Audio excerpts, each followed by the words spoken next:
شروع اللہ کا نام لے کر جو بڑا مہربان نہایت رحم والا ہے۔ یہ لوگ کس چیز کی نسبت ایک دوسرے سے پوچھتے ہیں؟ کیا اس بڑی خبر کی نسبت جس میں یہ اختلاف کر رہے ہیں؟ دیکھو یہ عنقریب جان لیں گے، پھر دیکھو یہ عنقریب جان لیں گے۔ کیا ہم نے زمین کو بچھونا نہیں بنایا اور پہاڑوں کو اس کی میخیں نہیں ٹھہرایا؟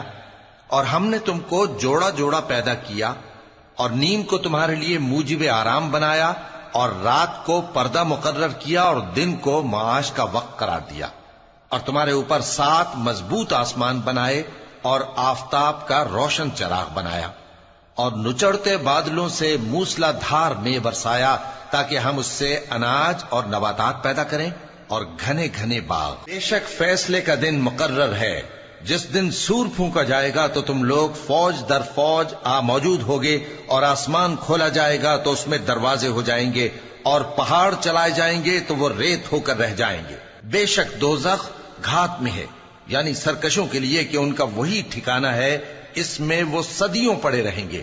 وہاں نہ ٹھنڈک کا مزہ چکھیں گے، نہ کچھ پینا نصیب ہوگا مگر کھولتا پانی اور بدبودار پیپ۔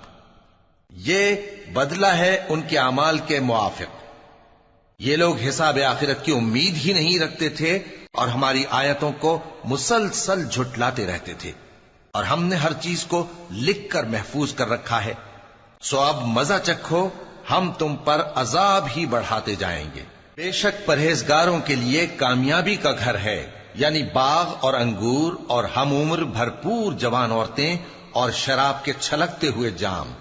وہاں وہ نہ بیہودہ بات سنیں گے نہ جھٹلانے کی باتیں۔ اے نبی صلی اللہ علیہ وآلہ وسلم، یہ تمہارے پروردگار کی طرف سے صلہ ہوگا جو حساب کے مطابق انعام ہوگا۔ وہ پروردگار کہ جو کچھ آسمانوں اور زمین میں اور جو ان دونوں کے درمیان ہے سب کا مالک ہے، بڑا مہربان ہے، کسی کو اس سے بات کرنے کا یارہ نہ ہوگا۔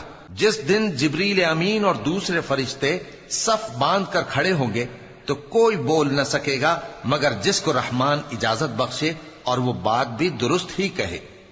یہ دن برحق ہے، پس جو شخص چاہے اپنے پروردگار کے پاس ٹھکانہ بنا لے۔ ہم نے تم کو عذاب سے جو قریب آنے والا ہے آگاہ کر دیا ہے، جس دن ہر شخص ان اعمال کو جو اس نے آگے بھیجے ہوں گے دیکھ لے گا، اور کافر کہے گا کہ اے کاش میں مٹی ہوتا۔